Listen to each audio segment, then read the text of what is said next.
Okay, I hear you now on my computer. Do you hear me? Yeah. Let me get out of here. All right, you there? I am. I am. Okay, it's in 720, so you shouldn't be getting kicked. Hopefully, we'll see.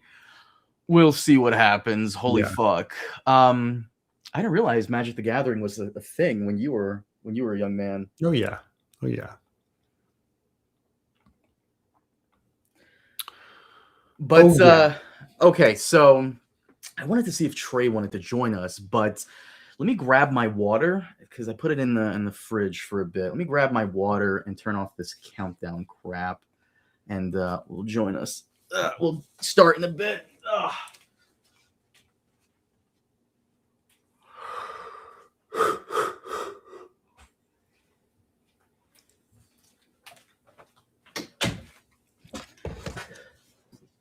They picked the friendliest person to be the head maintenance guy. Homeboy was using a jackhammer to fix some kind of thing on the property, and you Yeah. just want to yell at this fucking guy, but he's like the nicest guy. He'll be like, "Oh, hello, hello, my friend. Sorry if I woke you up." And I'm like, "Yeah, you did. But you're so nice. I can't yell at you. I can't yell at you. You're such a nice guy. Thank you. Thank You're you. not going to Thank call ice on him. you." You're not going to. My former roommate, she's an American girl, but she looks very Latina. We'll be driving, she's trying to reconnect with her Spanish roots, and we'll be driving around and she'll be playing Hispanic Spanish speaking songs, and I'll be like, "Sweetie, we're in Kansas, don't do that." Look, don't do that. That's a little too dangerous out here, of all That's places. you're saying your ex, yeah? Mm-hmm. Your okay. Your wife. Your wifey. Former wife. Well, I mean, you're still married, Hey, right? listen, don't give everything away. You know who watches these streams. You know who watches these streams. Who, by the way, I know got he'll be very after upset you. when people didn't think he was a Game of Thrones fan. It's really important to him that people think he's a Game of Thrones fan. I know. I know. Well, the guy, like I say, he's a psychopath, like literally a psychopath. So Hey, look, man. Anyways, speaking of psychopaths, let's start this shindig. Now, all right. I need to be careful with You this want me to change fucking my name video. to Grandmaster Munchkin? What? I need to be careful with this video because HBO completely copyright claimed my original Yeah, you video. just gotta go. You just gotta go like frame by frame, like We got I to go did. frame by frame. HBO copyright claimed my original video, and that fucked up like the views. People hit me up and they're like, "Did you upload something?" Because I saw it on the Discord, but I don't see it on Yeah. here. And I'm like, no, it's because HBO put it in escrow. But I was able to remove the song, but that may not have done things. Yeah. Yeah. So we started off with By the way, the topic you gave me is like last night for the stream. It's just hmm, like I kind of when you told me it, I was like, oh my god, that's just gonna be one of those like massive view topics because it's anything to do with Stannis. But it's like, wow, well, it's like not even a day and it's already at 10,000 views. nice, Probably gonna be nice. like it's probably gonna be like a 25,000, 30,000. Say it loud for the people in the back who don't know that I fucking that I gave you this fucking this stream topic. Go ahead, say it loud. And also, the stream topic I gave you was Stannis and Renly's like conversation, the peach, everything like Mhm. that. You didn't really use that. You kind of expanded it to the other Yeah, kings, yeah, I did. Yeah. but Because I had done most research I'd done recently of people talking about specifically Rob. So I kind of was thinking about Rob, and then it's just expanding it to the other guys. And Joffrey won, so you don't really have to do Joffrey. So, but he won by doing nothing. your tweet about you're right, Joffrey won by doing nothing. But your tweet about Stannis having to deal with the fact that he has a horrible religion on his side. Mm-hmm. Um, he has everything going against him. He's Right. unlikable. He has a small army. He has a bad religion. It's just like there's nothing that Stannis has going for him. Nobody wants to marry his daughter because no one wants to marry his daughter. But he has dark magic on his side. So okay. 30 minutes in, let's start this shindig. So, the House of Lay Dragoon Season 3 trailer. We start off La Casa del Dragon. Your Spanish is actually getting pretty good. I feel very bad for you. I know Chipotle is your favorite restaurant, and there's no Chipotle in the Dominican Republic, is there? No Chipotle in Dominican. No. So we start off the trailer with Rhaenyra leaving Dragonstone with Syrax, and you know power no man has ever wielded. By the way, I used AI to remove the music but keep the voice. You will have an empire unassailable, Rhaenyra. This you used AI, so it's gonna convince us all to commit suicide. Is that the not before you all super chat, of course? But this part here of Daemon saying, because I thought of you immediately when I heard it. You have a power that no one's ever had before. Where is it? I'm sorry. Let me restart this. He says it right here. You now have a power no man has ever wielded. What does he mean by that? A power no man has ever wielded. You thought of me because you started nitpicking on how it doesn't make any sense. Yes. Is that yes, exactly right. You want to nitpick on something that makes no sense. Hey, look. You're like, that just makes me think of Preston. Exactly. I mean, come on. No, it doesn't make any sense. You're trying to analyze it, and there's no analysis there, okay? He just means you have a whole bunch of dragons and you have more dragons than everybody else. That's all it means. Even Aegon the Conqueror only had 3 dragons. If she wins this war, she's going to have, 7 or whatever he's thinking, 10. It doesn't matter. A whole family of dragon riders, everybody riding dragons. That's what he's thinking. That's it. That hasn't been a thing since Jaehaerys. So Jaehaerys had how many? So he had his own dragon, Alysanne's dragon. Around Jaehaerys' time? I'm sorry? 5 dragons around Jaehaerys' time? Caraxes was there, Meleys was there. Right. The Black Dread was there, but also not really. Black Dread, I mean, Jaehaerys' time, Black Dread was, no one was riding him. Right. Because old age. No, well, for a bit of it, and he was injured. Dreamfire Rhaena's daughter flew him off to Valyria. Yeah, he was injured by the fireworms or whatever the hell those were. So this made no sense to me. I thought around Jaehaerys' time, you had what? You had Silverwing, you had Vermithor. Conceivably, Caraxes and Rhaenys were around young. Vhagar. And you had Vhagar and the Black Dread. I mean, you could argue that there's 6 at that point. Meraxes is dead, and so is Quicksilver. But no, she has more now because Jace's dragon and the dragon that Rhaena is going to get. So right. Not to mention, the Dragon Seeds, Grey Ghost, all everything. Sheep Stealer. At this point, when he's saying it, Sheep Stealer is probably claimed, So we're okay. So that's what he means here. Yeah, he means it's not that deep. He just means you've got more dragons. Mm-hmm. Not that it really makes a difference. It's sort of like my country has 5 nuclear weapons and now it has 10 nuclear weapons. What's the difference? You still have the nuclear threat. Like, I get it. I get why you were like, what's the big deal? I don't understand. That no one's wielded before. That's all he's thinking about. You have more dragons. You will have an empire unassailable, Rhaenyra. And our children will rule it forever and a day. So, like I said in my breakdown, it almost either the guy who made this trailer, he's really good at what he's doing, or this is a storyline where Daemon is trying to push out Rhaenyra's children with Harwin Strong, and because he saw that vision, he knows that chosen person is going to come from his line with her, not her line with her. I think you're reading too much into it. I think that he is saying this to her after Jace has died because the gullet is going to happen early in the season. And Jace is already dead. You think that he's saying this to as like kind of like a pep talk to like cheer her up, kind of like, Yes, to bring her she's back feeling up. really Okay. sad. Jace is already dead, and he's assuring her that you're gonna have all this power. I mean, Daemon's a dick, but he's not that much of a dick that he's gonna be like, fuck my stepson.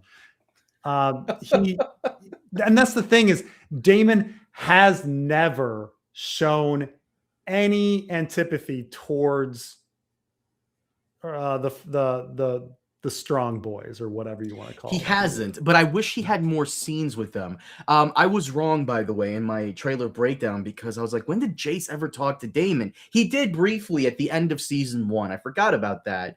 But it's one of those things where it's like, once you really break it down, like, has Daemon spoken to Alice? Wait, yeah, actually he had briefly.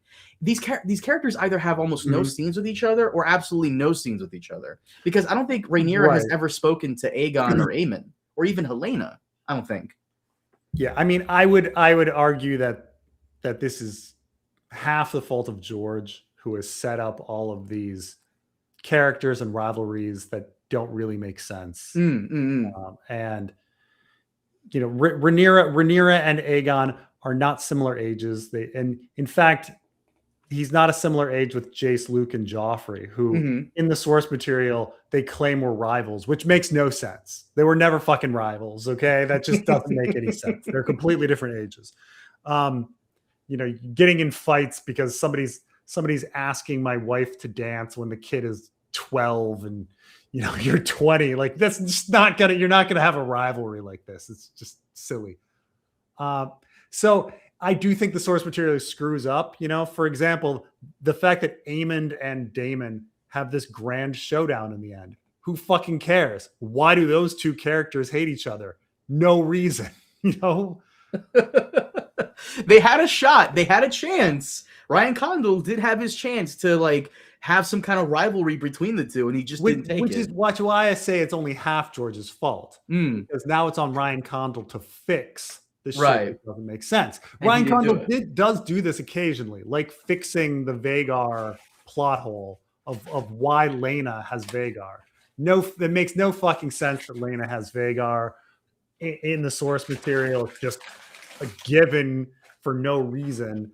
And so they kind of gave this backstory. Oh, he doesn't fit in the dragon pit.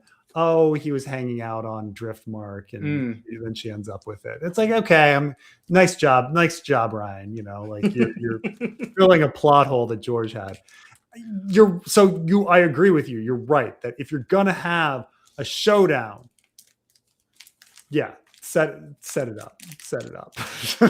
So I think that's actually, I sense a little bit of it here in this season. In the source material, Daemon abandons Harrenhal and Aemond takes it after Daemon's gone. However, we'll see, maybe they create a little bit of a battle and then Daemon will feel slighted by Aemond, and then that'll build up the rivalry for their battle over the God's Eye. Maybe, you know, like maybe Ryan Condal is going to do this. I don't know. They're having Daemon do a lot this season. Remember the leaks? Yeah. Leaks of him going to the Reach? He's all over the fucking place, you know. So yeah, in this trailer alone, we'll see how we'll see what they do to repair stuff. In this trailer alone, Daemon is in the Riverlands. He's in King's Landing, and he's in one other fucking place. I forgot where. He might be in the Reach, but let's continue on. Well, so he rides a jetpack, so HBO series returns. So this is when the dragon seeds arrive. Everyone's at all the Velaryon soldiers are cheering. That's Gullet. That's Gullet, right? Yeah. All that remains is for you to decide what you want from this war. This made no because Rhaenys is dead. Now Corlys has to be the one to basically be that guy for the trailer. Plus, they have to give him something to do, just like they were giving Rhaenys things to do. They gave this man nothing to do, and I feel like that's going to continue on into season 3. Homeboy had all of his scenes shot on the docks. That's it. And something tells me like he might get one episode where he does one thing on the Gullet. Yeah. I think that's it. Doesn't he mostly just stay as an advisor during like Yeah, he everything? does very little during the war. Mm, I mean, you could argue that in the Gullet, he's commanding ships around. right. And then he shows up at the end of the war Mhm. for the Regency. And then dies No. of old age. Oh, yeah, of old age. And then he dies of old age. Yeah, I mean, every character, by the way, every character in this story dies. So of old age, yes. I mean, it happened 200 years before the contemporary Game of Thrones story. But yeah, I mean, this is Theon and Raz. This is Rob and Talisa kind of plots. You know, we've got this character. They weren't given very much to do in the source material. We're going to invent some shit. Well, okay. To decide what you want from this. This is also kind of dumb. Again, I'm channeling my inner Preston. We know what she wants from this war. Her fucking birthright. That's what was promised to her. Her birthright. Yeah, from the beginning. It's pretty, What's with these pretty cut and dry. It's just trailer lines, man. They're just trailer. I feel like these guys were called back after everything was done just to film that one scene. And of course, we have Alicent. It's a nice hoodie. So I think this is her walking up to the Iron Throne. I think we can all agree on that. Is this a vision? Because no, it's just Rhaenyra blood footsteps. Well, remember during the trailer and the previous one, Daemon is like going hard and killing guys left and right who are trying to stop them from getting to the throne. Okay, so Alicent this is the sack of King's Landing, Rhaenyra triumphant. Rhaenyra triumph, right? So I think she's stepping over dead bodies. Her foot's bloody, and this is her bloody ascension to the Iron Throne. Okay. Do things that your heart would have recoiled from before you came to the throne. Who's this fucking skull? Is this Viserys' skull? No, right? That's a skull in there. That's not a dragon egg. Is that a dragon egg? Why did I think that was a fucking skull? You do things that your heart would have recoiled from. Round thing in a fire. I throne. immediately thought dragon egg, but it kind of looks. You are right that it looks like a skull. It looks like a fucking skull. Yeah, I wonder if that's Otto's skull. Like they behead this motherfucker because they behead him in the books. In the fire. Throw his head in the fire. Throw his head in the fire. Like fuck him. Like he's the arch traitor. I think that's a good guess, considering that he's beheaded the minute Rhaenyra takes the throne. Yeah. Berkatron here thinks the same thing. Yeah, it's. I mean, you know, like, yeah, that's what I'm thinking too. It's like it looked like a skull. You could be right. It could be a dragon egg, but no, that's definitely a skull. That's definitely a skull. You're right. That's definitely a skull. Ormond Hightower is now the Lord of House Hightower, of the Hightower and of House Hightower. That's Gawain, right? Huh? That's Gawain, right? No, that's Ormond Hightower. Well, they fucking look the same. No, the fuck they do not. He's not ginger. What? This man is not a ginger. Let me look at Gawain's picture. Go ahead. Gawain's not really a ginger either. Oh, no. Gawain is a ginger. In some pictures, he's totally ginger, and then in some pictures, he's brunette. They're very inconsistent with their hair coloring. Hey, look, man. Whatever. Fine. Okay. Ormond Hightower has an interesting line here. Do you think they're going to bother with the battle of the Honeywine? You would think that they would like throw battles here and there because that was everyone's problem with season 2 is that there were no battles, which that to give Daeron something to do as well. True. I wonder if a lot of these battles will be like what they did with Tyrion season 1, where he gets knocked out and it's over. I wonder if like they'll be winning battles, but not on the field in other ways. Right. Or, you know, they show marching and then it's over. And there's a bunch of people on the ground going, "Ah!" And they're like, "We march on." You know, like either that or he convinces people just to like not fight because the Targaryens are a savage race. Or he convinces people not to fight. This line right here, the Targaryen, that is coming from him. The Targaryens are a savage race. Savage race. I'm wondering if this is Grand Maester conspiracy, because it almost sounds like he's being antagonistic towards the Targaryens in general. Yeah, very little Grandmaster conspiracy stuff happened in season 2. There was, it was limited in season 1 too, just some glances and looks, but yeah. You thought Connell was a fan of Lemongate. I remember that season 1. Oh, I mean, I think that was definitely a shout out to Lemongate. I remember Preston was like, 1. after the episode aired, Preston was like, "Hey, let's do a recording on this real quick. Let's just put this out real quick." We did it like that. We did a Lemongate video, so we did it like that. This is the Winter Wolves. Stark forces coming in. We know this. Can you go back to Ormond's armor for a second? Sure. Ormond's armor. Yes, there's the high tower in the middle, but what's to the right and to the left? That is the mother and the father. Okay. There was I think there was an interview with one of the costume people who said that they wanted to like make everything about the high towers be very, very religious, and therefore they decided to put either the mother of the crone and either the smith or the father or the warrior on. It somewhat looks like the alien from Aliens rising out of somebody. But what the fuck are you talking about? Did you see that? It could be like alien rising up, and then he, after the chest burster. No, I don't see that at all. You're out of your mind. I don't see that at all. Also, Kirsty here believes that it's Rhaenyra's son's skull, isn't it? She's hysterical with a decapitated head in front of her in one of the clips. I don't know about that one. Who decapitates her son? I don't know. I don't know. Kirsty, no offense. You probably watched another Game of Thrones YouTuber, and you probably can. If you're right, I'll apologize. Kirsty, come back to me when the show is out, and if I'm wrong and you're right, come back and I'll fully apologize. But I think that's a little much. I think it's a little. I mean, Jace dies at the gullet, and Joffrey falls to his death much later. All the spoilers, by the way. Yeah. But all the spoilers. I don't know any of her children that are decapitated.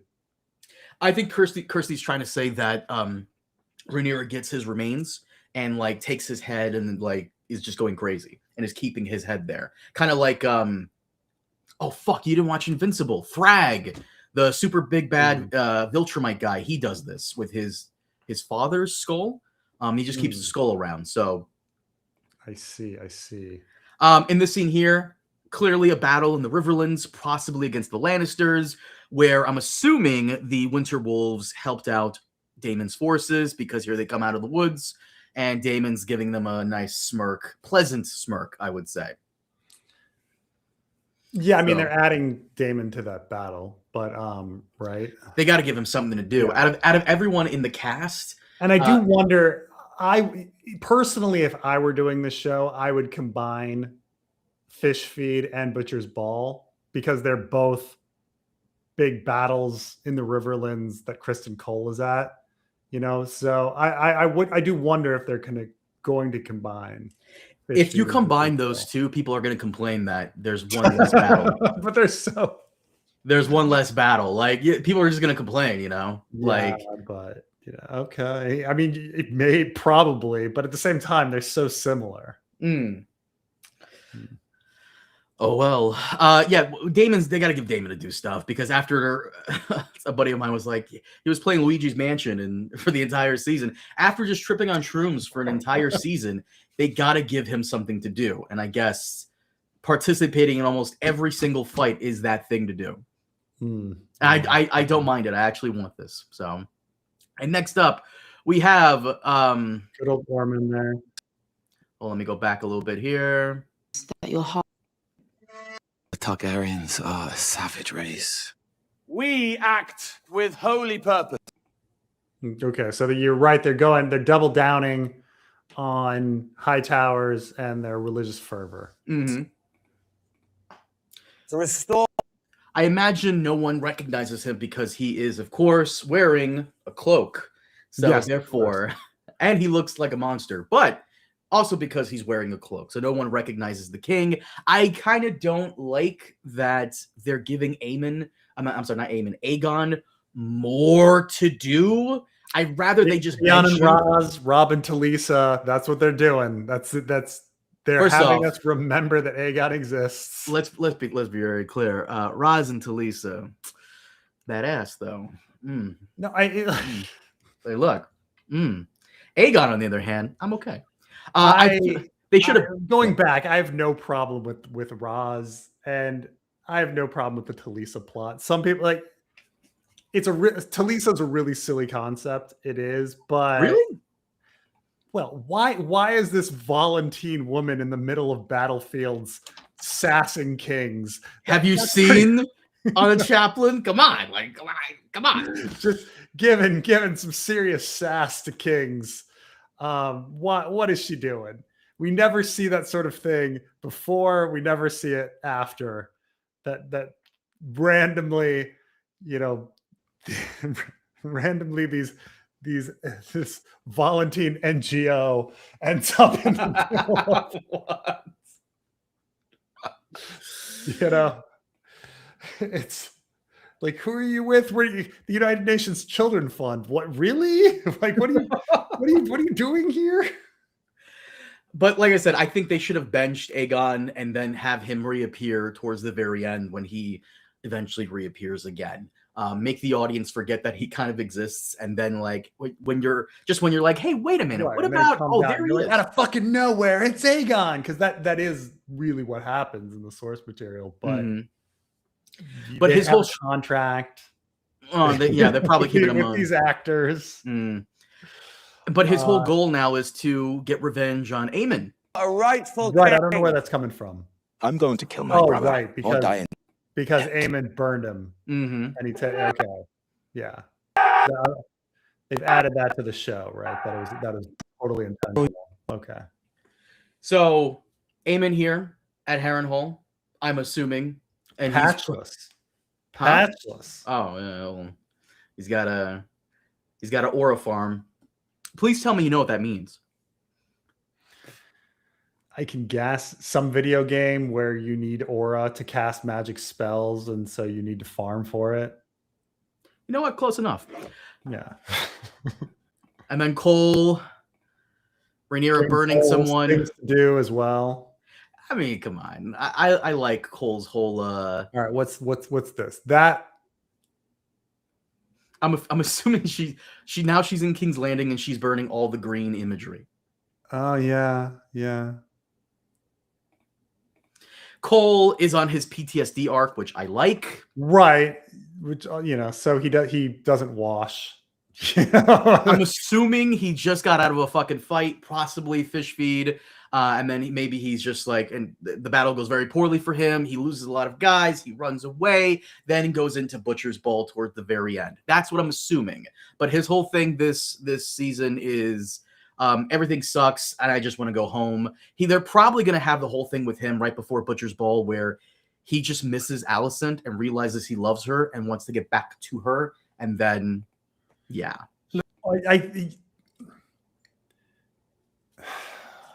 Location wise, I mean, he might say that or something at some point, have a little monologue when he's not monologuing about how bad war is, but he doesn't really have a chance. What do you mean? The clock's ticking on Kristen Cole, man. The clock's ticking. Not to give more spoilers, but he's going nowhere, man. he's staying in the Riverlands. He gets a bunch of he's going to get a bunch of battles. He's going to get a bunch of speeches, and that's going to be the end of him. He's not getting back to Alicent, man. That's over. You know what? I'm kind of rooting for him now. I don't know. Maybe I'm being an asshole when I say that. I'm kind of rooting for Cole. Have you seen Encanto? What's the name? Encanto. The Disney movie. Oh yeah. I mean, I'm like, it's actually literally the best Disney movie, but I mean, I'll fight people on that. It's the best one. Really? That's the best Disney film? Oh yeah, absolutely, by far. Not Toy Story. Head and Shoulders. Bug's Life? No. I thought you were going to be like Lion King or something. Lion King. Oh yeah, that's great too. Aladdin. Come on, man. What? No. Nah, I think it's Encanto. Okay, go ahead. So if you remember, the villain in Encanto is the grandmother. And you spend the entire movie being like, man, why is this grandmother so mean? Why is she so mean? And then at the end of the movie, they kind of give the backstory to the grandmother to tell you how much shit she's been through, which is why she sort of ended up the way she was and why she pressured her family so much. And you get this flashback to her escape, like running from her town, and then the forces catch up with her and they kill her husband and, you know, orphan their 3 children and all of that. And, you know, she's so angry that she creates the candle, right? But the thing is the structure of the story is she's the villain for the whole story, but then at the very end, you kind of they repair her before the story's end. I feel they're doing that with Cole. Like, Cole was a douche the whole story, and now we're like, how much bad shit and trauma can we give to him so that we feel bad when he actually dies? There's something about this series and these fucking oath-breaking Kingsguard who really capture and pull at your heartstrings. So, yeah. Doom and ruin surround us. We'll all become beasts before our end. I will say I'm so fucking sick of seeing Vhagar, but goddamn, every time Vhagar appears, that looks fucking cool. Of course, the Winter Wolves and your boy Gwaine, who is not looking very gingery here, but still a ginger. And the Starks are here. I love the Stark sigil reappearing. Oh man, this looks so fucking cool. The tragedy of Kristen Cole. I think if we stick him in the wall for a few years, it'll work. Rhaenyra going down a hallway. No longer safe here. And of course, fucking Alicent again. She and all Giving her something to do. Giving her something to do. Well, no, she has to. This is actually one of those few times where she actually has something to do from the source material, which is bend the knee to Rhaenyra. That's a very brief thing. She gets she goes wah ha ha, and that's it, and then she disappears for years. I'm assuming she's very upset here because they actually killed her father and beheaded his ass and possibly pulled. Yeah, I mean, she goes insane after this, or she gets thrown in the black cells and goes insane. Yeah. Oh. Thank you for the super chat. Not to be subtle, but annihilate Cole. I mean, fuck, god damn. Look, my hatred for Kristen Cole is entirely superficial. It should have been me in that premiere of season 1 with him and Alicent, but that's just. Oh, you're. I figured you'd be an Alcock fan. Alcock. Yeah. What the I thought you love Alcock. Oh, is that what is that? That's not what I think it is. Like, what is that? Dude, I can't believe you're not getting my joke. I'm not getting your. Are you talking about? Wait, are you saying Millie out her? Oh, fuck you! Like, that took me a minute. Fuck you. Who calls her that? Nobody calls her that. What the fuck? It's so random. Nobody calls her that. Why wouldn't I call her Alcock? It's her name. No. But I'm assuming this is her taking King's Landing with Daemon. The gold cloaks are there clearly, and they're forcing everyone of importance to bend the knee. So that's what I'm assuming this is. Maybe Alicent is having second thoughts on this, and Aemon clearly going through Harrenhal looking for people to stab. Yeah. Possibly King's Landing. I imagine he's going through, and then he's going to run into Alice Rivers. Mm-hmm. Have his own tripping. Good times. And of course, we close out with some chaos. Daemon in. See, they make it look like Daemon is running from Harrenhal and Aemon's arrival rather than him. You think that's what it is? Harrenhal, which I think is a good move. It means you have something for Aemond and Daemon to be angry about when they eventually have their showdown.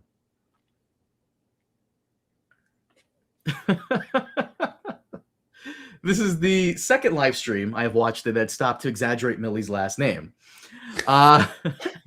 It's cheap. It's cheap. I know. It's dick jokes, you know. So you're thinking that Daemon is at Harrenhal with the Riverland forces. They get assaulted by Vhagar and the Green forces, and they're trying to retreat from the bigger dragon, and they maybe run into another army and have to have the Stark forces bail them out. Because remember, we see the Stark forces coming out of the woods, and it seems like it almost seems like they got saved based off the right. Like in the source material, they just like leave on their own, have fish feed, do their thing, and then and Aemond takes Harrenhal, and they're all happy about that because we tricked Aemond to leave, right, and now King's Landing is undefended. In this situation, it looks like they're actually battling to give Daemon some anger at Aemond, but of course they wanted Aemond to do this. This was the plan. This was the plan. This was the trick. But so Daemon in the courtyard of the Red Keep, fighting two green men, and he's fucking them up. This is so what is that on the table? Is that a skull? What is that she's crying over? Is that what people are talking about? This receiving of head and throwing it in the fire kind of thing that somebody was saying earlier? I have no idea. I mean, she's obviously going to be crying about Jace. Obviously. Let's be honest. But I don't know what the fuck that is right there on her table. John brings up. Can you move my head? Let me see if I can move your head. Or do I? It's okay. Well, I'll find it. There. No, there it is. There it is, right there. Hold on, John. Let me hide you here for a minute. Can you see that? Okay. Yeah. That might be a skull. It does look like a skull. Oh man.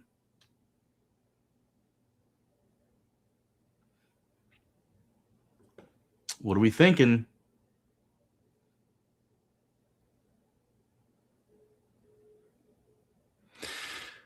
I mean, would she be crying that much over Otto? Maybe Kirsty is right. What she said earlier. Maybe it is Jace's head. It's just so odd. The super chat here asks, in HBO canon, what do you think happens to all the swords around the Iron Throne? I don't know, but I hope they answer that. Preston, what do you think they're going to do with that? I don't think they're going to do anything. I think it's just a stylistic choice. It's sort of like Klingons. I understand that people are like, oh, but Klingons, they explain the Klingon look. They didn't really explain the Klingon look. Klingons changed more than just to the old show. There's a difference between movie Klingons and next generation Klingons. There's constant changes. There's Klingons look different in the new shows too. I think it's just a stylistic choice. I don't think there's going to be any recognition of somebody taking swords away or anything like that.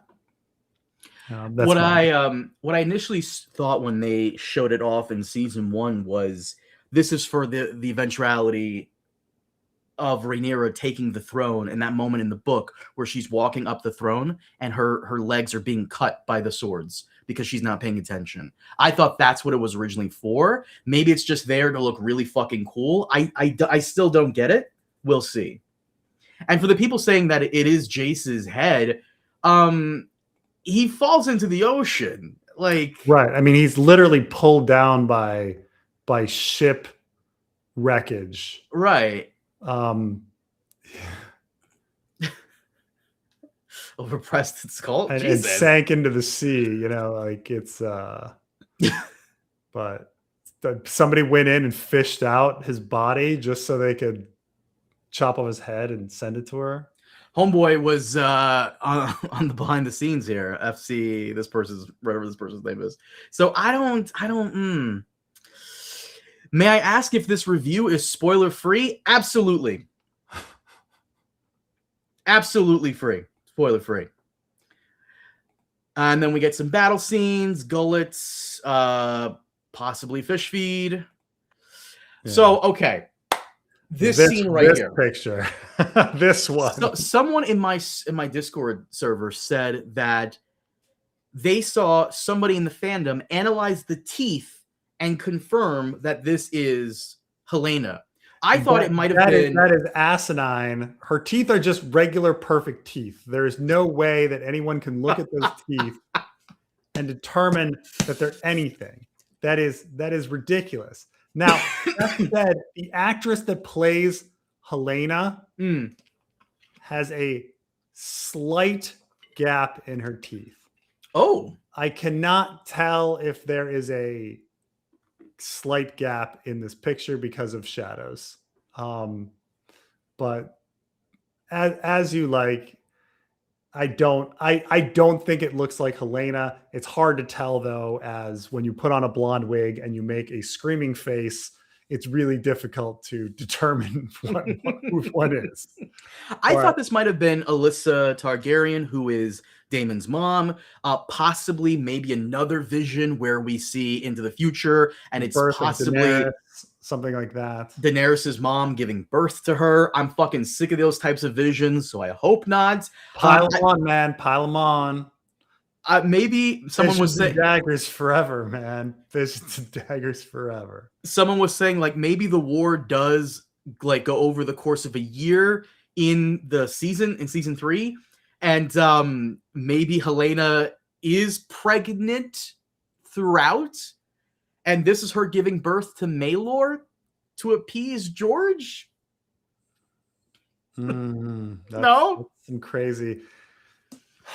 I don't see how they are going to birth a baby just so. I mean, they cut the baby for a reason. You're not going to like put it back in. That problem didn't go away, you know. It's George, you still don't want to tear apart a baby on screen. Like, come on. I mean, you did it in season 1 twice. I think we're done. I think we're good.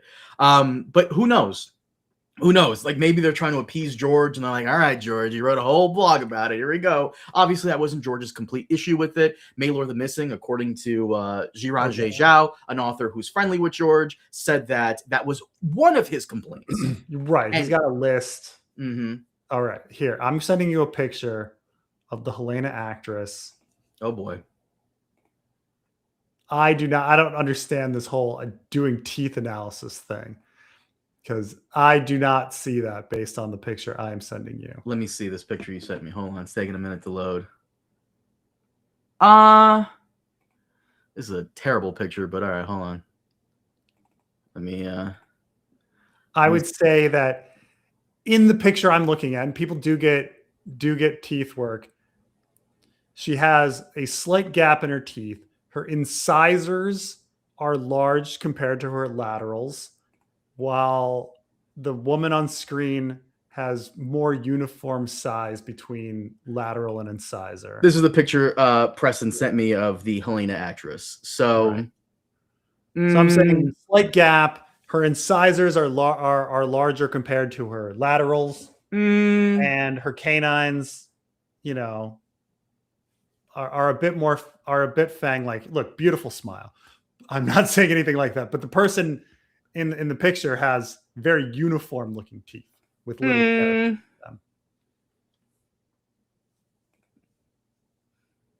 Okay.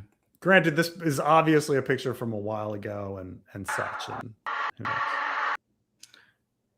Let me go back to this. So again, this could be like the season could take place over the course of a year, which we'll see what happens. We'll see what happens. This is only the teaser.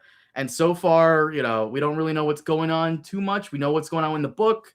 They may be changing that up. Who the fuck knows? George was obviously very upset with the Halaena Also, storyline. personality-wise, this is what I think is kind of funny. Have you seen Forgetting Sarah Marshall? Yes, with the guy who played Marshall. When Marshall starts like having sex with women to try to get over Sarah Marshall, and he's with the one woman who doesn't make any sound in bed, and she's just like okay, I'm done. And I feel like Halaena would make no sounds giving birth. Like she would just be like, What?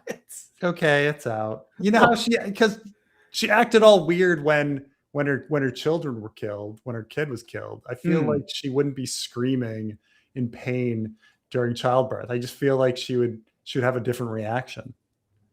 She'd be talking about spiders or something, or What? they would do something with her. This seems too Pay for his kids' braces. There's analysis of who has. Look, I've had braces. I understand teeth. Okay, You've had braces, really? My own teeth problems. Oh shit! Really? You've had braces? I didn't know this. Of course, I've had braces. Let me see your teeth. Yeah, come closer. Come here. Anyway, a long time. I'm sorry. So all right, to continue on. This is Ormond Hightower screaming for some reason, and of course we close out the trailer with fucking Vhagar. There will be no doubt who the gods have chosen to rule. I love this picture here of her. I love this, absolutely do. Staring at the crown, and of course House of Blade Dragoon coming. Going into June 21st. Oof. Like, oof. That's so soon. Is it? What do you mean? What are you talking about? How's it soon? It's like a month, man. That's a month away. Yeah. Well, first off, it's less than 2, but a little over a month. Yeah. How busy are you going to be around that time? Pretty busy. Pretty busy. Not that busy. I'll be moving back to America around then. Oh, you actually? Yeah. Oh, I didn't know that. Oh, yeah. We're actually gonna be on the same time zone, kind of. We're on the same time zone. Well, we're not. We're out. I'll be in Eastern. I'm in Eastern time right now because the Dominican Republic doesn't do daylight savings time. So sometimes I'm a 2-hour difference from you, and sometimes a 1-hour difference from you. I'm currently a 1-hour difference from you. Just in time for the World Cup. Just in time for the World Cup. So I'm boycotting all games that take place in America. Are you actually? I'm only gonna watch the ones that take place in Canada and Mexico. Are you actually doing this? I'm not going to any of the World Cup games. I was about to say, like, Jesus Christ. So, House of the Dragon Season 3, the teaser trailer. We didn't get any Daron. We didn't get any of the dragon seeds. We didn't get anything like that. Yeah, not a single dragon seed picture, not a single Daron picture. However, I will grant that no one's going back to the show for Hugh Hammer. Like, no one cares. No one cares about Ulf the White. Should they be? Hammer and a character that no one's heard of. The trailer is supposed to get people hyped. And so they're going to show the characters that people are hyped about and like. See, I don't know. Like, why wouldn't you show the new characters? Because you're right. Hugh Hammer and Ulf the White, they didn't really, and even Father's brother, I forgot his name. The guy, Corlys's sons. One of them is a dragon seed. I forgot his name. Fuck, not Alan. Alan of Hull and it's oh wow, I forgot his fucking name. Adam. Thank you. Adam. They didn't give Adam, Ulf, and Hugh Hammer anything to do. Rhaena barely got any screen time. I think she got 5 minutes of screen time, and they all have the new dragons who all look really cool. Yet, right, Bela, everybody's favorite Rhaena. No medals, no one, fucking screen time for no one got any like screen time for this teaser, and they should, because they have. Even if you don't care about these characters, you should care about the dragons, because the dragons look really fucking cool. and they weren't in the teaser. Maybe they'll be in the you give them a flash, like a 1 second flash. It doesn't, right. And maybe they will be in the full trailer because this is just a teaser. So we're gonna get the full trailer. Yeah. So you're not hyped for this? No, I guess I'm just like, I mean, I think it's a really well put together trailer. I think it makes it look very exciting that there's going to be a lot of cool looking battles. The CGI looks incredible. I think that's why they're everybody, they're hyping people. They're showing the best of the best here. Right. So yeah, I mean, obviously we're going to be watching it. It's 8 episodes. Yeah.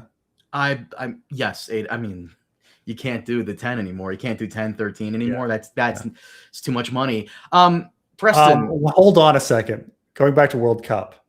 Sure. Kansas City has matches. You going to Kansas City matches? No. Have you seen the ticket prices? Are you insane? They're no. like $1,000. They're more than that. They're way more than that. Like $2,000 to $3,000 for a fucking match. Who's gonna spend? Hold on. World Cup matchups. Let me see. Yeah. Who the fuck is gonna spend? Who the fuck is gonna spend $2,000 to watch Qatar versus Switzerland? Well, we know it's the Formula One crowd. What do you mean? So, I say the Formula One crowd because like Americans aren't going to the games, right? Like there's a the rich segment of the European population is the Formula One crowd. The people that are into Formula One racing, the ones that like go and spend thousands of dollars to go to Monaco to watch Formula One, like that. It's like the extremely wealthy, idle rich Europeans, right? Like that's the Formula One crowd. Sure. No one else gives a fuck about Formula One, Really? And so, but it's incredibly profitable sport because it's loved by rich people, right? So, yeah, I mean, these people have so much money they can just say, "Hey, why not? I'll fly to America." There's also, I would say, like Scandinavians, like Finnish, Norwegians. Everything is paid for by their government. So like any money that they do have, they're like, well, I might as well just go to America and spend it on a World Cup game because my retirement's paid for, my kids' college is paid for, my medical is paid. I don't have to worry about savings. Everything is everything is like, hand to mouth because you don't have to, you literally don't have to save if you come from a Scandinavian, country. So I think it's that. I think it's like, Scandinavians in the Formula One crowd. Formula One crowd. Rich heroes. Rich Asian YouTubers are the only F1 fans. That's what I'm talking about. And even though with soccer, yeah, everyone is a fucking huge fan. But the obviously the regular person the regular European football hooligan is not buying a ticket to America and buying a ticket to these games. Like who the fuck? Well, I'm even still like who out here is paying to watch the Haiti versus Scotland game, which is going to premiere on June 13th. Who's watching this? Who is watching this game?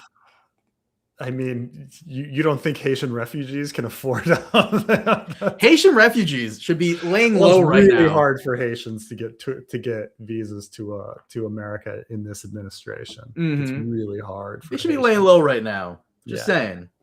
Just saying. So, but yeah, House of the Dragon trailer. I'm excited. The hype is back. I hope it doesn't suck. For some reason, people seem to think that we want this fucking thing to fail. No, we don't. We don't want this thing to fail. We want things to be good. We want to watch good shit. Preston, I'm going to upset you right now. Oh, really? Happy anniversary!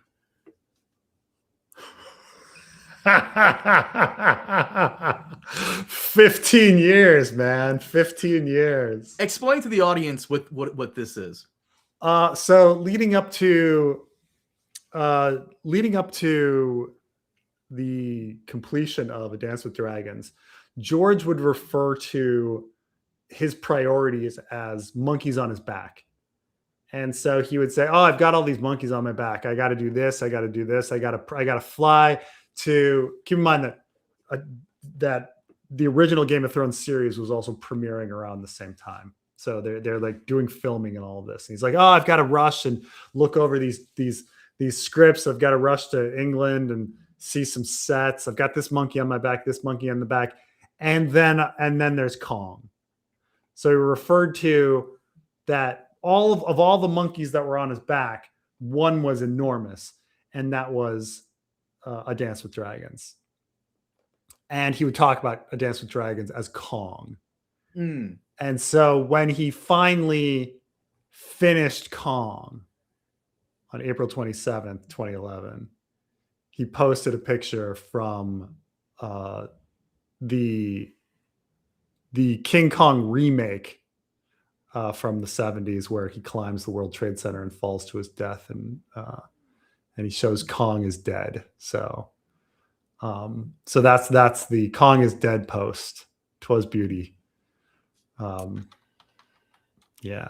that was 15 years ago. It's been 15 years. Technically, he has spent more time writing Winds of Winter than he has the other 5 books combined.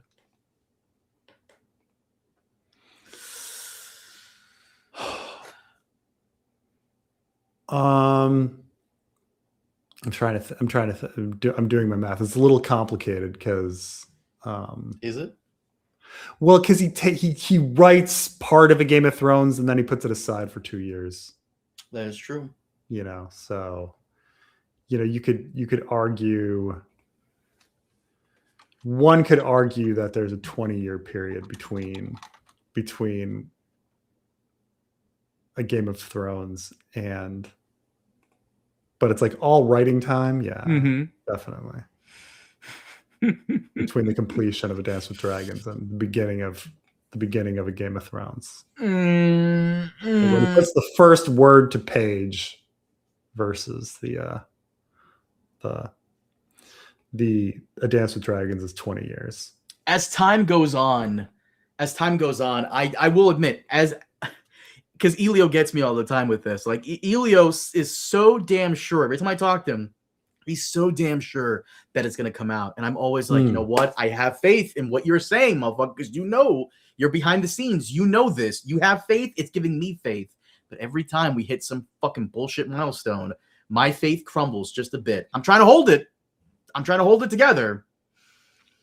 But yeah, I mean, it's Elio is more optimistic. He needs to be. He's very emotionally attached to it. I mean, we're emotionally attached to it too, but I'd say Elio puts us to shame in his emotional attachment to it.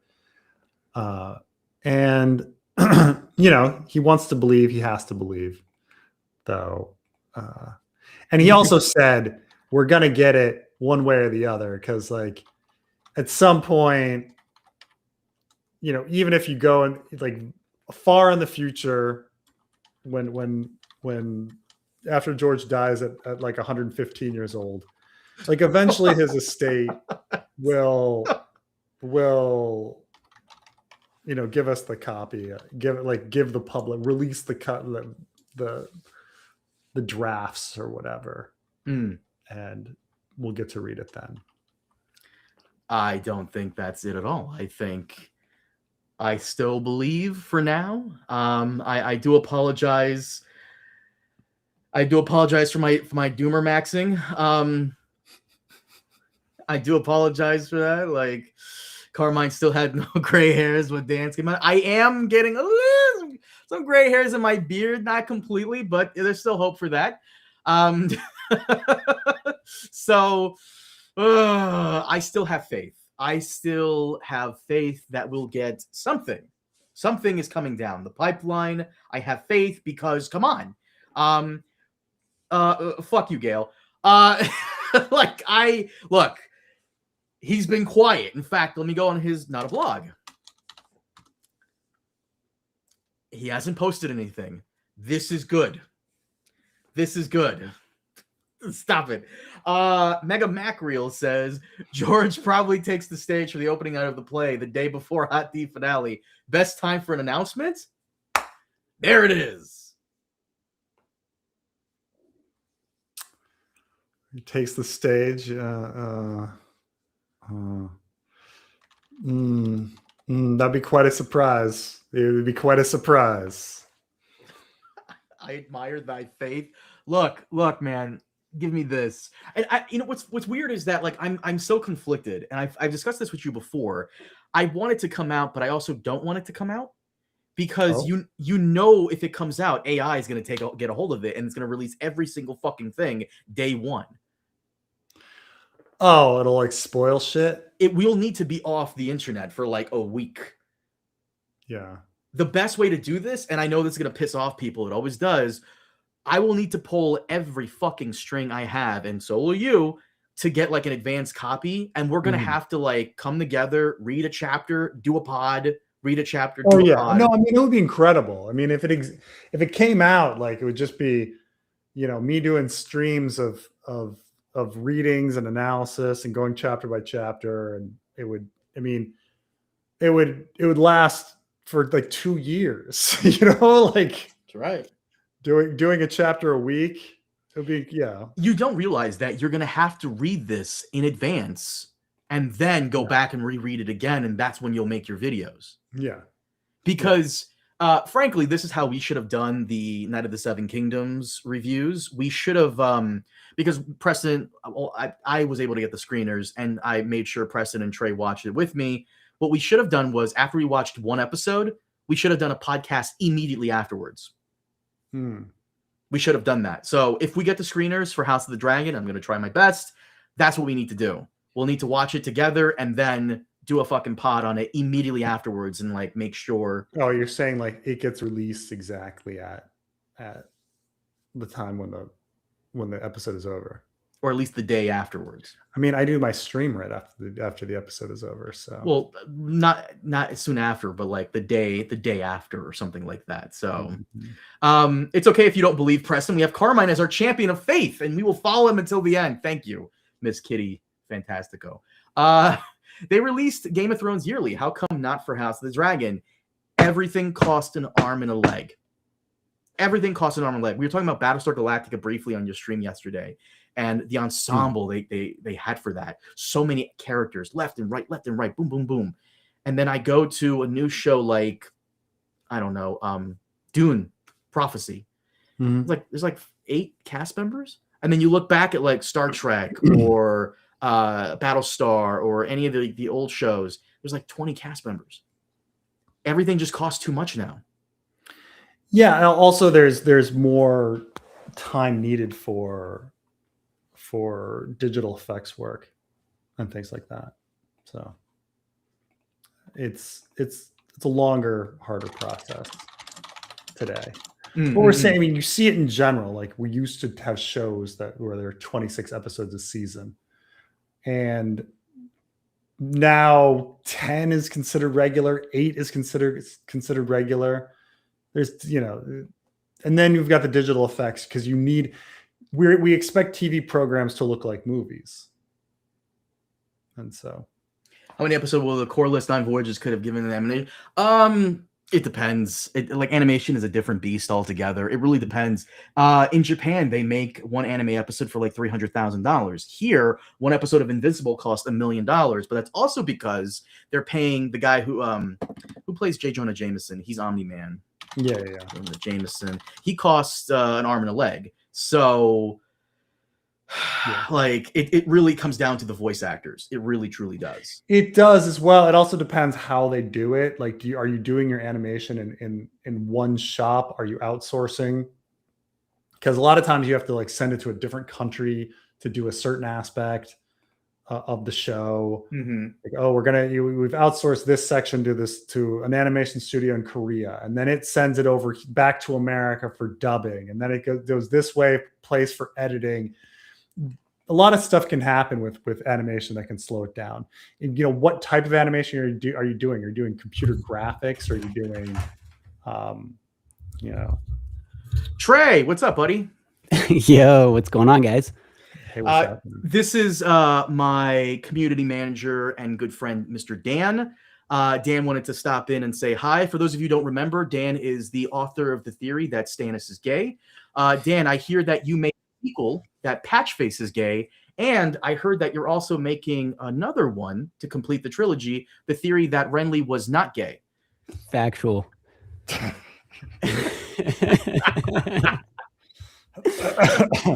What's going on, guys? Though, how's the day going? I depressed everyone by showing everyone it's been 15 years since Winds came out. I know, sad stuff. But things to look forward to. It sounds like he's working on stuff. Elio is I don't know, seems optimistic. I'm optimistic. I'm hopeful. Will we get, the next book, the last book? No, but we're not going to get A Dream of Spring. That's just not going to happen. No. Dan, what's going on with your Robb Stark is Alive video that you want to put out? Robb is alive. We're working on it. Me and the boys. Inside Greywind, who is also alive? No, sir. No, sir. I think Catelyn's hallucinating, essentially. I mean, she is. I'm calling into question at what point she starts hallucinating. Yeah, I will admit the one silver bullet is Jaime Lannister sends his regards. That's admittedly that is the one silver bullet, but yeah, I mean, there's several points where Cat is kind of seeing some stuff that might not be there. So okay, so you're saying the Red Wedding. Let me get it down straight. The theory is the Red Wedding is she's gone insane. It's hallucination. So the things that she's seeing around her are not real. Correct. Plus, like the Daenerys vision at the House of the Undying is a little off. Yes, it is. Yeah, the Wendell Manderly kind of thing with the leg of lamb. I've pointed it out on your stream before.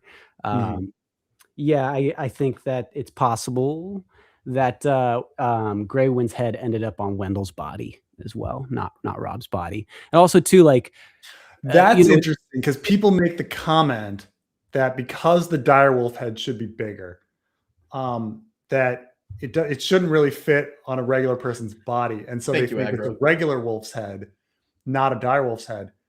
But if you switch it to Wendell's a bigger body. Yes, sir. Plus also all the you can't confirm it's Robb too, like his head's not there, right? And also like it's all very true. They're parading his body around too, right? Like it's a whole thing. And then they send a fucking coded message to King's Landing. Like what the fuck? Like at Walder Frey, like how Tyrion and Tywin like learn of the Red Wedding is like a literal coded message, like the only one in the whole fucking story. And they're literally parading Robb's body around with his wolf's head. Like, you don't need to be secretive. It could have just been fucking hooray. We did it. Yeah, it's stupid. So yeah, I call into question some of those things. Maybe it's just George being silly, but maybe not. that is really hilarious that they sent a coded message about that, whatever the package is wrapped or the pack, what was the actual message that they sent? Like they cut his sister or Rosamund's brothers caught her a fine fat trout and got her a pair of wolf pelts for her wedding. Now, like the wolf pelts could be three characters really: Grey Wind, Robb, Catelyn. Obviously Grey Wind is an actual wolf pelt that they have. Because they literally take the head off the wolf, so we know they have the pelt. Yeah. So yeah, it's an old theory that I made in Cope, admittedly, 10 plus years ago, but now people seem to like it. So who knows? That's so funny. Here, okay, the actual thing. His father offered him a roll of parchment. Someone had flattened it, but it still wanted to curl. Rosalind caught a fine fat trout, the message read. Her brothers gave her a pair of wolf pelts for her wedding. Tyrion turned it over to inspect the broken seal. The wax was silver and gray, and pressed into it were the twin towers of House Frey. Does the Lord of the Crossing imagine he's being poetic? Or is this meant to confound us? Tyrion snorted. The trout would be Edmure Tully, the pelts. He's dead! Joffrey sounded so proud and happy you might have thought he'd skinned Robb Stark himself. Yeah. I mean, I guess he's trying to be poetic. That's the argument. That would be the argument that it's not a code. It's actually is poetry. Yeah. Who knows? A lot of people say when I bring this up that Walder Frey's just a dick, and he's just being a dick here. It's like his one final last laugh regarding the Red Wedding, which is fine. I love this comment from Aggro here. You always have to remember the 160 character limit for Ravens.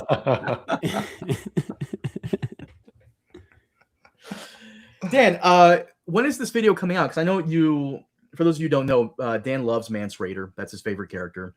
And I know you're going to have a Mance Rayder video coming out, but I'm actually really interested in the Robb Stark video. I really want to see the evidence for this.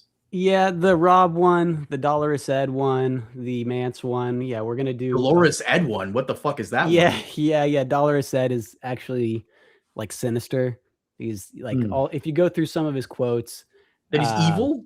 Yeah, he's not a good dude. John, being a naive teenager, thinks he's his friend, but he's older and taking advantage of John is kind of my thing. And then also John continuously creates more work for Dolorous Ed. Continuously throughout the entire fucking story. He's just creating more work for John, and Ed just wants to kick it. And so I think in the end, he might be part of the group that mutiny against John. Wait, isn't Ed not there though? Ed's even a different tower. Yeah, he's God, I forget the name of it. With all with Iron Emmett and the maybe Grey Guard. I don't know. Gray Shield. Grey Guard sounds right. But yeah, Dolorous Ed is evil or sinister in some That's way. pretty funny. Yes. Guys, you continue talking amongst yourself. I must head to bed, and but I will talk to you guys soon. Thank you Carmine, for joining us, Preston. Thanks for having me. Mm-hmm. All right, I'll see you guys later. Oh, Dan, you saw the let me there we go. I was gonna disconnect him. Dan, you saw the trailer. What did you think? I did. It was good. I always love how they did the dragons. They look so much better in house than they did in Game of Thrones.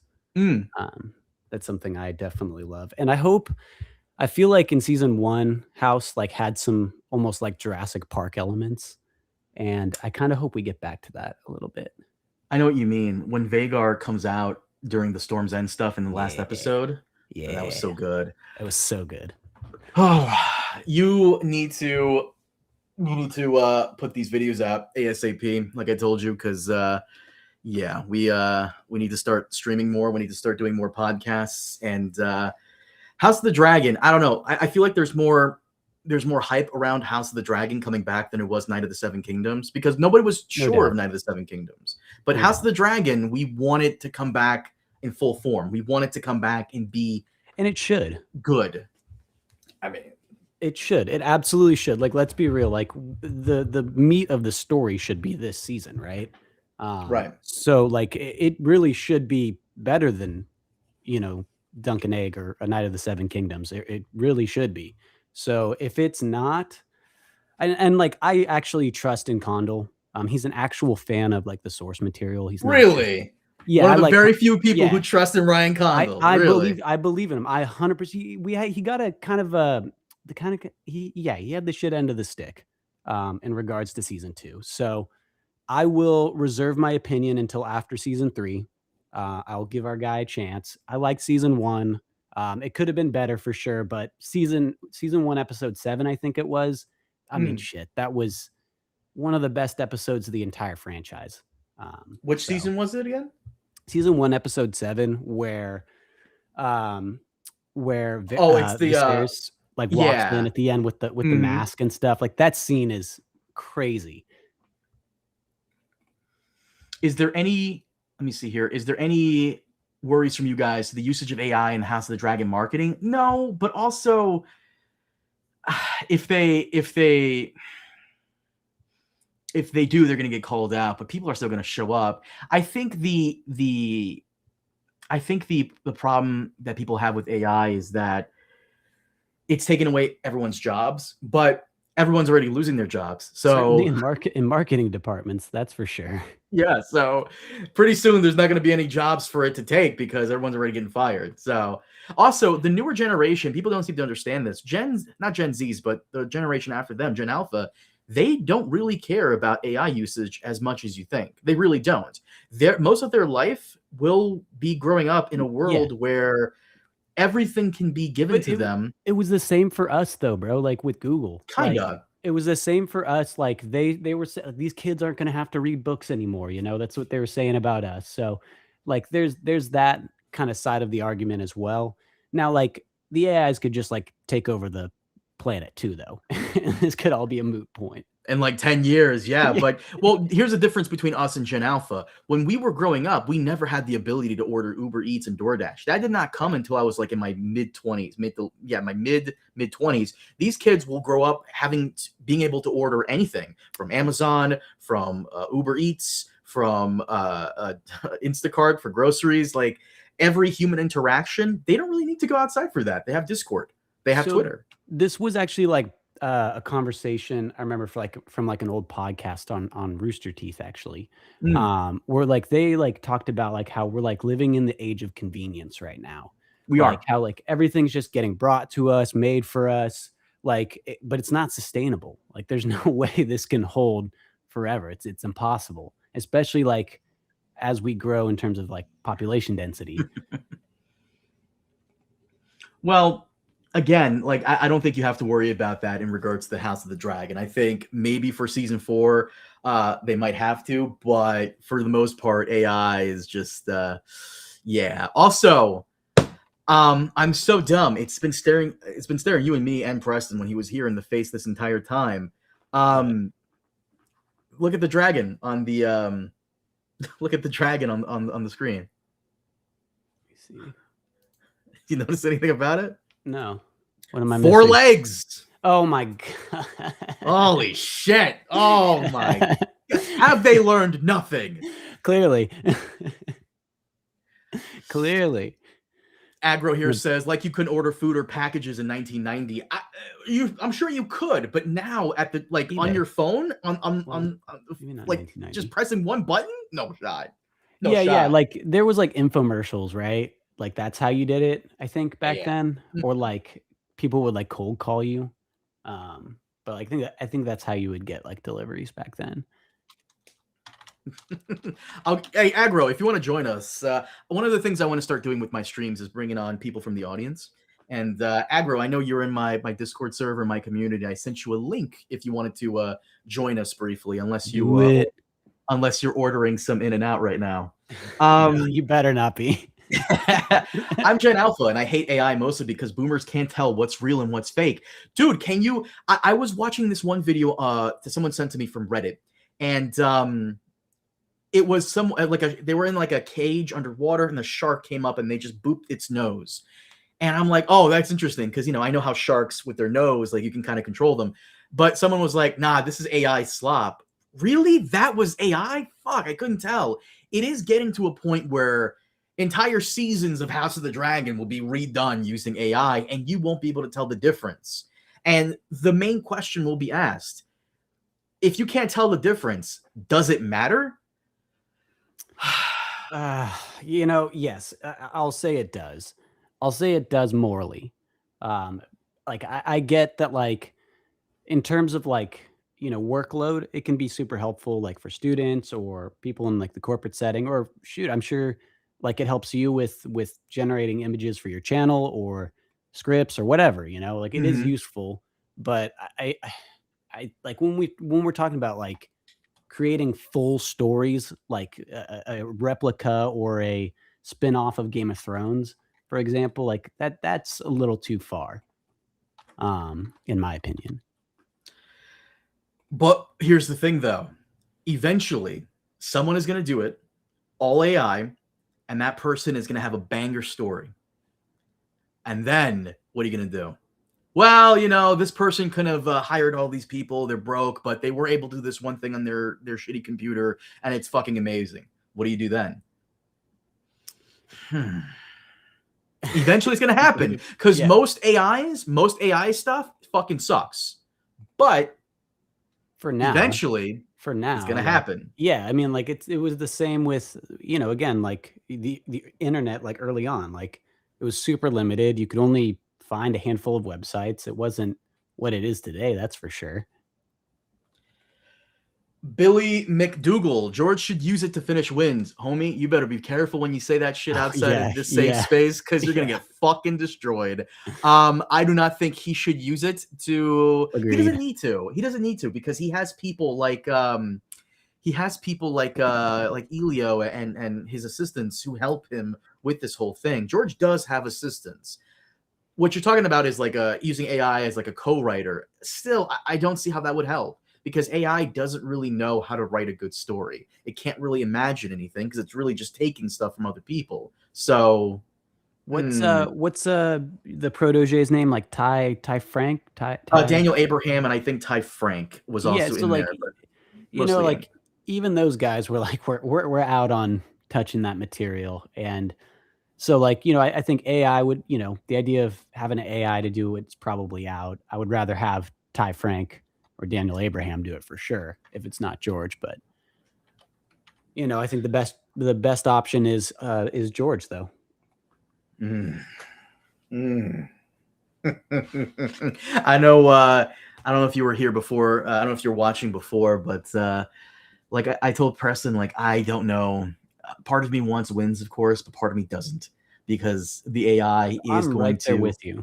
I'm right. It's going to analyze it. You're going to have to be off. You're going to have to be off the internet for weeks until you finish it, because you could read it really fast, or you could take your time, have a cup of coffee, you know, turn the lights off a bit, enjoy it, you know, get in the bath, and make it a whole day. Or you could read it really fast, because you know the moment you go on to check your email, some asshole is going to spoil it for you. Yeah, and honestly, like it's going to get leaked before like it even comes out, I'm sure. I'm gonna try to pull every string I can get, man. Every string I can pull to get that review copy. I'm gonna try as hard as I fucking can. And honestly, if this thing gets announced, Dan, you know for a fact it's probably gonna sell more than any other book in history. Oh, for sure. Like the way, like I mean, yeah, I mean, how many, you know, how long ago did it was 2011 Game of Thrones aired? I think so. Yes. Yeah, 2011. It's 2026. It's 15 years, right? So from the show to now, that's when it like blew up, right? Was from the show. So you have like a whole group of kids that like are like out of high school and into like the workforce at this point.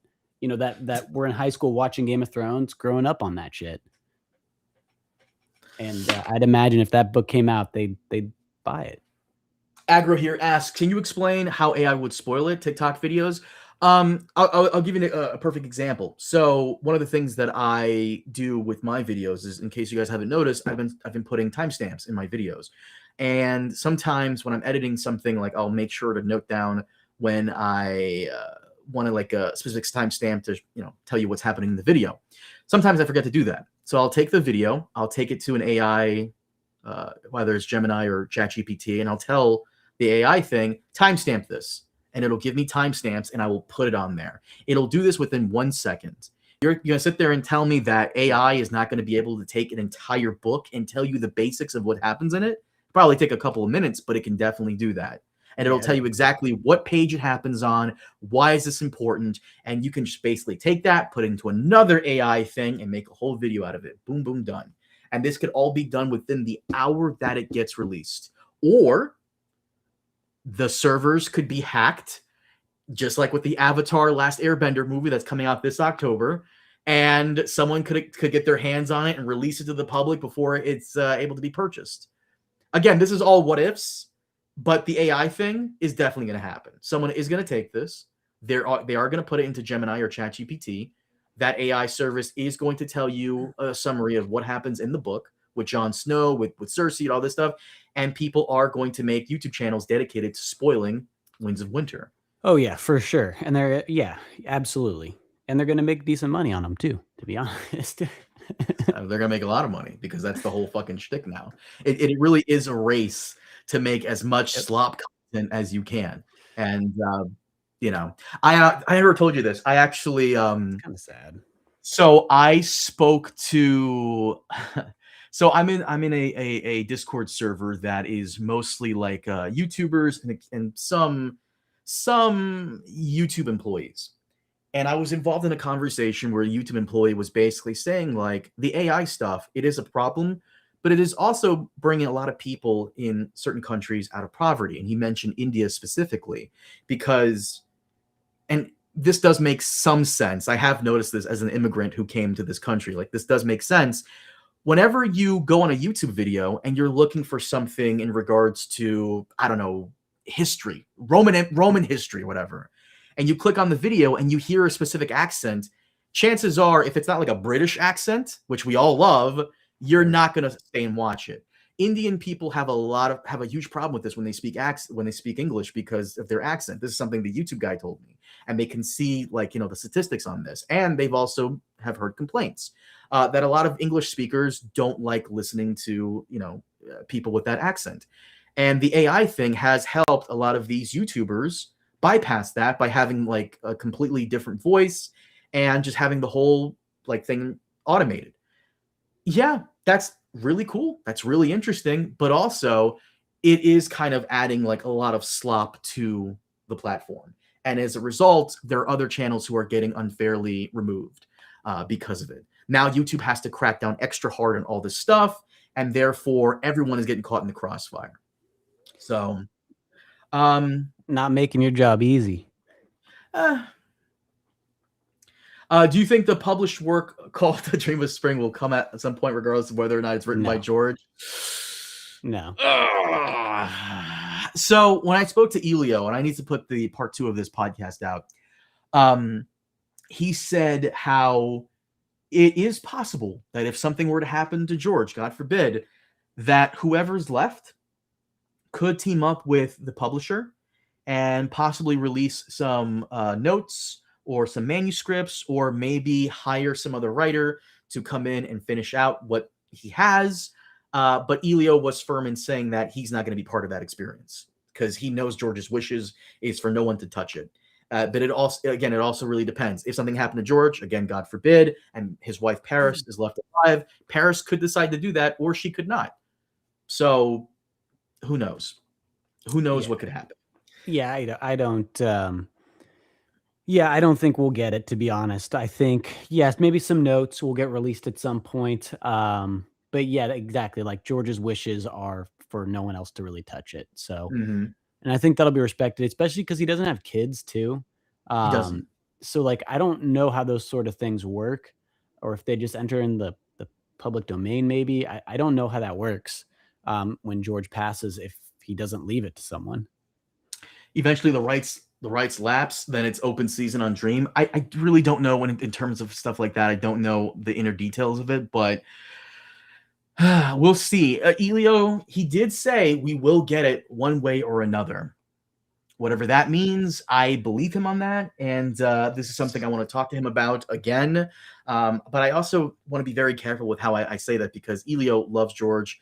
Even talking to him privately, Elio has great respect for him, which is really nice to see. They're genuine friends, not just coworkers.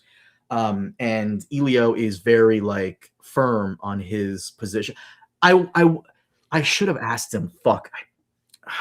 I'm kicking myself for not asking him this question. I should have asked him, if this eventuality did happen, if George is not here and whoever's left takes his notes, manuscripts, goes to the publisher, hires a guy, and they put out wins, would Elio read it? I should have asked him this question. Would you read it? I don't think he would, because he didn't watch, Game of Thrones, right? He didn't finish the show, right? He said on stream, he said on the podcast with me that he got the scripts for season 6 and decided, yeah, fuck this. So I as far as the book goes and the the book content goes, I didn't like season 6. But as far as the show goes, like I'm kind of on the opposite side of the fence as you and Preston on this. I love the last 2 episodes of season 6. I freaking love them. I think they're awesome. I love the music in God, what's the name of the episode? Battle Bastards and the Winds of Winter. Winds of Winter. I love the music in the Winds of Winter. That episode is awesome. It does end fucking phenomenally with Dany finally sailing to Westeros with the entirety of her fleet, which ultimately gets destroyed 2 or 3 episodes in into season 7. So by the Greyjoy we fleet. get Sansa and Jon reuniting, which is like, I don't know, like sweet. Like it's like the beginning of like the Stark kids coming back together, which I know like the show kind of sucked, but like I don't know, like I think for me as a fan, for the books, like that's something I'm still excited to see. Stark kids reunite, take back their home and all that stuff. I'm hopeful that Rickon comes back, that he's not just fucking. He's not just gonna die randomly with no lines. Yeah, he could have zigzagged, kid. God damn it! Like what the fuck was that? You don't run. You ever been bullied, been thrown rocks at by a bully or some shit? You zigzag, kid. You don't run in a straight line. What the fuck? I know for a fact that you want to get back to whether or not Mance really is in the cage, exposed to the elements over in Winterfell. Oh yeah, Winds of Winter. Again, for those of you who don't know, Mance Rayder is Dan's favorite character. So, is it Mance outside in the cage? Is it Mance in the cage? No, it's not. Who is it? I mean, well, is Ramsay lying? Well, like so that's the $1 million question is if you believe the pink letter is real. So I don't believe the pink letter is real. I also don't know that I think it's Mance who sent it. I think it's Stannis who sent the pink letter personally. The timeline's off for sure. Like there's a lot of references. If you go through Jon's story in Dance with Dragons, you have to follow the moon. Each chapter or every other chapter, there's like a reference to like how big the moon is essentially. Right. And so that gives you kind of a bearing for how much time is passing. And the timeline is off for when Jon gets the pink letter and essentially when Stannis would be fighting the Boltons in the phrase. He gets it too soon. It's almost like he gets it too soon intentionally, so he comes down with the wildlings in perfect time to, like George has like the anvil and the hammer. That's like he only has like one tactic. So like he likes to have like a surprise army coming at the end to win the battle. So my idea is that's kind of what Stannis's goal is with Jon. And Jon will essentially be winning the battle for Winterfell, right? If he comes in with the if Jon follows the request essentially of the pink letter, he will be coming down to fight the Boltons in the frays with wildlings, and he'll take back his home and King in the North, Jon, all that. The one thing that that strikes this theory down that anyone else could have written it besides Ramsay is Jon knows what Ramsay's handwriting looks like, so he would have noticed the letters looking. Dude, not like they did before. So much going on though. Like I get people saying that, like, but he has so much going on. I don't think he's thinking about that. His back's against the wall in so many areas at this point in the story. And like he wants to, I think the reality is he wants to leave the Night's Watch. The whole thing is like the whole book, he's struggling with it. Like the oath to stay, the whole story, really, not just the whole book, the whole story, he's struggling with the oath to stay. And I think in the end, I mean, he makes a choice to leave. He makes the choice to leave the Night's Watch, and he knows he could be killed for it. He's aware of it. And he makes that choice anyways.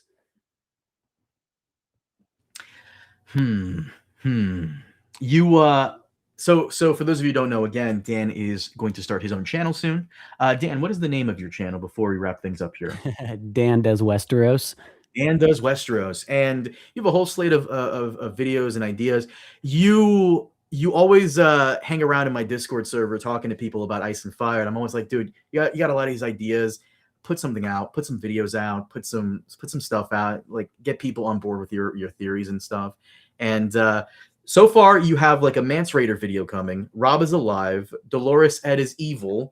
Yeah. And who wrote the pink letter? You said Stannis? Stannis wrote the pink letter for sure. Like, I mean, I don't know why it's even in debate, to be honest with you. Like, he literally tells, there's literally a line in the fucking story that's like, hey, you might even hear that I'm dead, but don't believe it. You know, like he literally says that, you know? Right.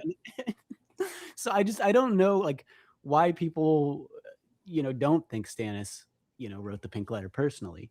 But yeah, I'm 100% on that train, but no, I won't make a video on that. I think there's enough pink letter videos out there. And if anything, I'll start kind of going south with my theories. I want to start with like the northern stuff, but I have some fun stuff planned for the south as well. So I've always wanted to tackle Rhaegar's rubies, what that reference is, and what the meaning is behind Rhaegar's rubies. So maybe we'll get to that after. We'll see. Look, you know me, I'm not a theory guy. So in the future, when you put this out, I'll have Preston and maybe I'll get Trey if he's interested, and we'll do like a whole thing. We'll talk about all this stuff.